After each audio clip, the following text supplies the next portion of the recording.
அம்பலம் பிள்ளையம்பலம் தென்னாடுடைய சிவனே போற்றி, எந்நாட்டவர்க்கும் இறைவா போற்றி. மானமழிந்தோம் மதிமறந்தோம் மங்கை நல்லீர் வானம் தொழும் தென்னன் வார்கழலே நினைந்தறியோம் ஆனந்த குத்தன் அருள்பெறில் நாம் அவ்வண்ணமே ஆனந்தம் ஆகி நின்று ஆடாமோ தோல் நோக்கம். இன்று அகில உலக சைவர்கள் திருக்கூட்டமைப்பு மற்றும் சைவ சமய திருத்தொண்டர்கள் அமைப்பு இணைந்து நடத்தும் இந்த மாபெரும் அறவழி போராட்டமானது எதற்கோசம்? சிவனடியார்கள்னா யாரு, கைலாயவாதியங்கள்னா என்ன, சிவ தொண்டுகள்னா என்ன? ஐயாங்கெல்லாம் சொன்னாங்க எல்லாரும் பண்டாரம் அப்படிதான் நினைக்கிறாங்கன்ட்டு. ஆனால் 63 நாயன்மார்களில் பார்த்தீங்கன்னா 5 பேர்கள் ராஜாக்கள். புகழ்சோழ நாயனார், சேரமான் நாயனார், மெய்ப்பொருள் நாயனார், இது போல பல ராஜாக்கள் சிவனடியார்களாக 63 நாயன்மார்களாக இருந்திருக்கிறாங்க. ஒரு சின்ன கதை இல்லை, உண்மையாக நடந்தது. அது ஒரு மன்னான் தன்னுடைய உடம்பு ஃபுல்லாக பார்த்தீங்கன்னா வெள்ளை வெள்ளையாக இருந்தது. அப்போது அந்த பக்கம் நம்ம 63 நாயன்மாரில் ஒரு ராஜாவாக இருந்த ஒரு நாயன்மார் போகிறாரு. போகும்போது அந்த வண்ணானுடைய உடம்பெல்லாம் பார்த்துட்டு அந்த உடம்பு ஃபுல்லாக திருநீர் இருக்குது அப்படின்ட்டு தெரிஞ்ச உடனே என்ன செய்கிறாருன்னா நேராக போயிட்டு அவனுடைய காலில் வேறாரு ராஜா. என்னடா ராஜா இறங்கி போகிறாரு என்னன்ட்டு பக்கத்தில் இருந்த படைத்தளபதிக்கெல்லாம் பார்க்குறாங்க. எதுக்கு போகிறாரு, ஏன் போகிறாரு அப்படின்ட்டு பார்த்தா நேராக போய் அந்த வண்ணான் காலில் வேறாரு. ஏன் கேட்டால் அவன் நெத்தி ஃபுல்லாக திருநீற்றுடைய பொலிவு தெரிஞ்சுதான். அந்த சிவனடியார் என்கின்ற அந்த திருநீற்றுடைய சைவ சின்னத்தை ஒன்றுத்தை பார்த்த உடனே ராஜாக்கள் அடியார்களுக்கு மரியாதைகள் கொடுத்தார்கள். புகழ்சோழ நாயனார் தன்னுடைய போர் தளபதிகளெல்லாம் அனுப்பிச்சு மற்ற படை வீரர்கள் எல்லாம் கொன்று குவித்து கொண்டு வந்து அந்த தலைகள் எல்லாம் வைக்கும்போது அந்த தலையில் ஒரு தலை நெற்றியில் திருநீரும் ஜடாமுடியும் தலைத்திருந்ததை பார்த்துவிட்டு ஐயோ, ஒரு சிவனடியாருக்கு ஒரு இக்கட்டை நாம் ஏற்படுத்தி விட்டோமே என்று அந்த சிவனடியாருடைய திருத்தலையை தன் தலையில் சுமந்து தீவேட்டு ஏற்படுத்தி அந்த தீவேட்டையே சுற்றி வந்து சிவாயனம் என்று அந்த அக்னிகுண்டத்தில் இறங்கினார். அப்படிலாம் வாழ்ந்த ராஜாக்கள் சிவனடியார்களுக்கு மரியாதை கொடுத்தாங்க. ஆனா இன்னைக்கு என்ன செய்றீங்க? சிவனடியார்களை கண்டா ஏதோ ஒரு கேவலமா நினைக்கிற அளவுக்கு நீங்க கொண்டு வந்துக்கிறீங்க. சிவனடியார்கள்லாம் அப்படி கிடையாதுமா. சுவாமி கோசம் தன் நெஞ்சில உரத்தோட சாமி கோசம் எது ஒண்ணுனாலும் வந்து நிக்க வேண்டாம் சிவனடியார். வாதியங்கள்லாம் என்ன நினைச்சுக்கிறீங்க? நம்ம திருவாசகத்துல சொல்றாங்க, சங்கு திரண்டு முரண்டு ஓசை தலைப்பட ஆகாதுன்றாங்க. அந்த சங்கு ஓசையை கேட்கறதுக்கு கூட நம்ம பல ஜென்மங்கள் புண்ணியம் பண்ணி இருக்கணுமா? நம்ம காரைக்காலமே சொன்னாங்க, துத்தம் கைகளை என்று பல பாடல்கள் அந்த வாதியங்களுக்கு பேசுறாங்க. அவர வாதியங்களை பத்தி எல்லாம் புராணங்கள்லயும் அடியார்களும் பிற பிற பாடல்களையும் எழுதியிருக்கு. ஆனா இன்னைக்கு அந்த வாதியங்கள் வாசிக்கணும்னா 1008 கட்டுப்பாடுகள், 1008 முரண்பாடுகள். ஏன் இவ்வளவு வருது? ஏன்னா அரசாங்கத்துக்கு அடியார்கள்லாம் ஏதோ ஒரு சின்ன ஒரு கிளிப் இல்லை, இதெல்லாம் ஏதோ ஒரு வாதியம், இதெல்லாம் ஏதோ ரோட்ல போறவங்க வாசிக்கிற வாதியம் அப்படின்னு நினைச்சுக்கிட்டு இருக்கிறாங்க.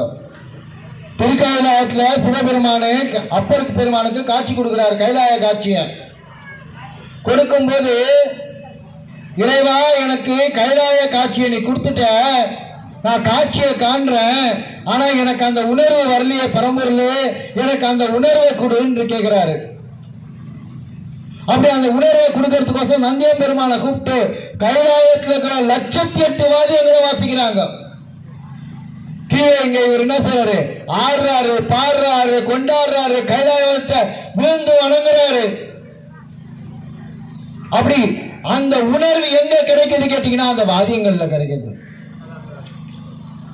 உழவாரப்பட அவ்வினைக்கு இவ்வினையாம் என்று சொல்லும் அதர்வி உய்வினை வந்தியம்மை நாடாதிருப்பது ஊழந்த மக்கென்று கைவினை செய்து எம்பெருமான் கையில் போற்றுதும் நாம். இந்த கைகளால உழவாரப்பணி செய்கின்ற எம்பெருமான போற்றி நாம் செய்தால் நம்மளுடைய செய்வினை அத்தனையும் நீங்குமா. செய்வினை வந்து எம்மை தீண்டப்பெறா திருநீலகண்டம் என்று சொல்றாரு. உழவாரப்பணிக்கு அவ்வளவு பெரிய ஒரு தாற்பயம் இருக்கு. சாமி கோசம் சஸ்பெண்ட்ல எத்தனையோ எனக்கு தெரிஞ்ச கலெக்டருங்க உழவாரப்பணிக்கு வந்த கலெக்டர்ஸ்ல நான் பார்த்திருக்கிறேன். சஸ்பெண்ட்குள்ள இறங்கி அந்த வாழ்றது வாழ்வாங்க. ஏன்? சாமிக்கு உண்மையா இருக்கணுமேன்றதுக்கோசம். ஆனா இன்னைக்கு இருக்கிற அரசாங்கம் அப்படி உண்மையா இருக்கிற அடியார்களுக்கு எதிராக இருக்கு. ஒரு திருவிழா நடத்தணும்னா அந்த கவர்மெண்ட் கிட்ட நாங்க அனுமதி வாங்கறதுக்குள்ள போதும் போதும் போதும் ஆயிடுது. ஒரு வாதியை வாசிக்கணும், இங்க இதை வாசிக்கிறீங்க, இங்க இதை வாசிக்காதீங்க, இங்க அதை பண்ணாதீங்க, இங்க இதை தொடாதீங்க, இதை பண்ணாதீங்க. ஆனா அவங்களுக்கு ஒரு கோயிலை கிளீன் பண்ணனா, ஐயா ஏதாவது ஒரு ஓர பணியாளங்க தான் சொல்லுங்க ஐயா, நாங்க வந்து அதை கொஞ்சம் கிளீன் பண்ணையா அந்த இடத்த. அதுக்கு மட்டும்தான் அடியார்கள் தேவைப்படுகிறார்கள். சாமி வேற அடியார் வேற இல்ல. அத்தனை பாருங்க, எல்லாருக்குள்ளேயும் இறைவன் இருக்கிறான். ஆனா அடியார்களுக்குள்ள இறைவன் வெளிப்பட்டு நிற்கிறான். அவ்வளவுதான் வித்தியாசம். மற்றவங்களுக்குள்ள இறைவன் மறைஞ்சு இருக்கிறான், அடியாருக்குள்ள இறைவன் வெளிப்பட்டு நிற்கிறான். அப்ப இறைவன் வேற அடியார்கள் வேற இல்ல, ரெண்டுமே ஒண்ணுதான். இன்னைக்கு நம்மளுக்குள்ளேயே சில புத்தீசர்கள் நிறைய புரிந்திருக்கு. சாமிக்கு எல்லா தேவர்களும், எல்லா முனிவர்களும், எல்லா ரிஷிகளும், மும்மூர்த்திகளும், முப்பெரும் சக்திகளும் அத்தனை பேரை வணங்கினவர் சிவபெருமான. நீங்க பாத்தீங்கன்னா காஞ்சிபுரத்துல காமாட்சியம்மன் சிவபூஜை பண்ணியிருக்கிறார். திருமால் திருவனந்தபுரத்துல இப்படி அழகாக 10 கிட்ட கீழே சிவலிங்கத்துக்கு பூஜை பண்ணுவாரு. இந்த மாதிரி அனைத்து தெய்வங்களும் சிவத்துக்கு பூஜை பண்ணாங்க. ஆனா சிவபெருமான் யாருக்கு பூஜை பண்ணார் தெரியுமா? தனக்குத்தானே தான் பூஜை பண்ணினாரு. எதுக்கோசம்? அந்த பூஜை பண்றது எப்படி தெரியணும். நம்ம முனிவர்கள்லாம் கேட்டதுக்கு அடியார்கள்லாம் இப்படிதான் இருப்பாங்க, இப்படிதான் பூஜை பண்ணிட்டு தனக்குத்தானே பூஜை பண்ணிக்கினவர் சிவபெருமான். அப்படி சிவபெருமான் தமிழுக்கு மூத்த குடியா முதல் குடி தமிழ் குடி என்கின்ற அந்த தமிழ் முதல் சங்கத்தில் சிவபெருமான் நின்றிருக்க அடியார்கள் எல்லாம் அமர்ந்து அந்த தமிழை வளர்த்தார சாமி, அந்த தமிழை கேட்கறதுக்கோசம். ஆனா அப்படியாப்பட்ட தமிழ்நாட்டில் அடியார்களுக்கு, அடியாருடைய வாதியங்களுக்கு ஒரு இக்கட்டான சூழலை அரசாங்கம் கொடுத்திருக்கும் போது உண்மையிலே மன வேதனை அடையுது. அப்பர் பெருமான் ஒரு சமண துறைய ராஜா அந்த இடத்துல என்ன செய்ய, ஒரு கோவில பள்ளி ஆக்கிட்டாங்க. அப்போ அப்பர் பெருமான் வந்து ஒரு உண்ணாவிரதத்தை முன்னெடுக்கிறாரு. ஐயோ, அடியார்கள் வந்து உண்ணாவிரதம் இருந்தா அந்த நாட்டுக்கு ஆகாது, அந்த ராஜாக்களுக்கு ஆகாது என்று தெரிந்த உடனே அந்த பள்ளியை திரும்ப கோயிலாக்கி கொடுத்தாரு. சமண ராஜாக்கள், நான் சொல்றது நம்ம சைவத்துல இருந்த ராஜாக்கள் கூட செய்யல. அப்படி அடியார்களுடைய பெருமை மற்ற எல்லாருக்குமே தெரிஞ்சிருக்கு. ஜாதி விடாத குணங்கள் நம்மோடு தலைப்பனாகது. இங்க என்ன ஜாதி, என்ன மதம், என்ன கோத்திரம், என்ன குலம் எதுவுமே இல்ல. அத்தனை பேருமே அடியார்கள், எல்லாருமே அடியார்கள். ஆனா அந்த அடியார்களுக்கு ஒரு ஒரு அங்கீகாரம் இல்லாம போயிடுச்சு தமிழ்நாட்டில். அதுதான் ரொம்ப மன வருத்தமா இருக்கு. தமிழன் வாழ்ந்து, தமிழன் வழிபாடுகள் செய்து, தமிழ் இசை கருவிகள் வாசித்து எல்லாரும் இந்த தமிழ்நாட்டில் இன்னைக்கு வெளிநாட்டு மோகமும், வெளிநாட்டு கலாச்சாரமும், வெளிநாட்டு பண்பாடும் வந்து இன்று நம்முடைய தமிழ் கலாச்சாரத்தையே இழக்கும் நிலைக்கு நாம் ஆளாகி இருக்கிறோம். அடியார்களுடைய